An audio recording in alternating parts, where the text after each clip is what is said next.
বিধানসভায় ত্রিমুখী লড়াই হবে নবগঠিত মন্দিয়ায়। কংগ্রেস, রাইজার দল এবং এআইইউডিএফ এর মধ্যে লড়াই। মন্দিয়ার ভারতীয় জাতীয় কংগ্রেসের সম্ভাব্য প্রার্থী আব্দুল খালেক। খালেকের লড়াই রাইজার দলের বিধায়ক শেরমান আলীর সঙ্গে।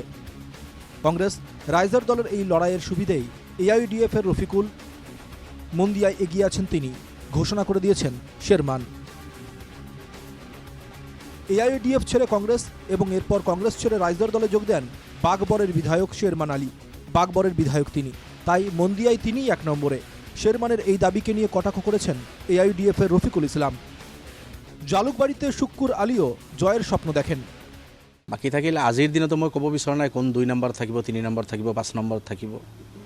এতিয়াতো ধুবুৰীৰ শুকুৰ আলীও ইলেকশ্যন খেলি হেমন্ত বিশ্ব ডাঙৰীয়াৰ এগেইনষ্টত জিকি থাকে, ডেইলি জিকে।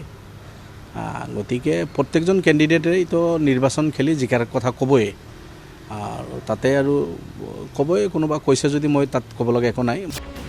বিরোধী জোট হোক, মন্দিয়ায় নির্বাচনী সমীকরণই বলছে এটা, মন্তব্য শেরমানের। মন্দিয়ায় নির্বাচনে প্রতিদ্বন্দ্বিতা করার শর্ত নিয়েই রাইজার দলে যোগ দিয়েছেন বাগবরের বিতর্কিত বিধায়ক শেরমান। তাই মন্দিয়ায় শেরমানকে টিকিট দিতে বাধ্য রাইজার দল। রাইজার দল এটাও ভালোভাবেই জানে যে কোনোভাবেই মন্দিয়া হাতছাড়া করতে চাইছে না কংগ্রেস, আর তাই মন্দিয়ায় কংগ্রেসকে বন্ধুত্বপূর্ণ প্রতিদ্বন্দ্বিতার প্রস্তাব রাইজার দলের, কিন্তু কংগ্রেস নেতৃত্ব সেটাও মানছে না। বন্ধুত্বপূর্ণ প্রতিদ্বন্দ্বিতায় যদি হয় তাহলে শুধু মন্দিয়ায় কেন, শিবসাগরেও বন্ধুত্বপূর্ণ প্রতিদ্বন্দ্বিতা হোক।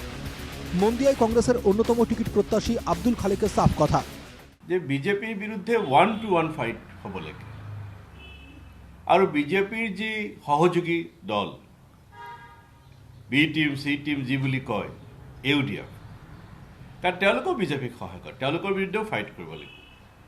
গতিকে মই ব্যক্তিগতভাৱে ভাবোঁ যে কোনো বন্ধুত্বমূলক প্ৰতিদ্বন্দ্বিতা হ'ব নালাগে, 1-to-1 ফাইট হ'ব লাগে। আৰু সেইকাৰণে মই কৈছিলোঁ, যিহেতু এটা দলে কৈ আছে ক'ৰবাত ক'ৰবাত বন্ধুত্বমূলক প্ৰতিদ্বন্দ্বিতা, মই কৈছিলোঁ বন্ধুত্বমূলক প্ৰতিদ্বন্দ্বিতা হ'লে শিৱসাগৰত হ'ব। খালেকের মতে দুদলের মিত্রতায় সমস্যা তৈরি করছেন একজন ব্যক্তি, যিনি গৌরবকে নোবডি বলে আখ্যায়িত করতে পারেন। কিন্তু এজন ব্যক্তি, যিজন ব্যক্তিক লৈ আউলটো লাগিছে, এজন ব্যক্তি যিজন ব্যক্তিয়ে 2021 বিধানসভাৰ নিৰ্বাচনৰ সময়ত গৌৰৱ গগৈ ডাঙৰীয়াক ফেৰিস্তা বুলি অভিহিত কৰিছিল। ফেৰিস্তা মানে দেৱদূত, স্বৰ্গৰ পৰা নামি আহিছে দেৱদূতক উদ্ধাৰৰ কাৰণে ফেৰিস্তা।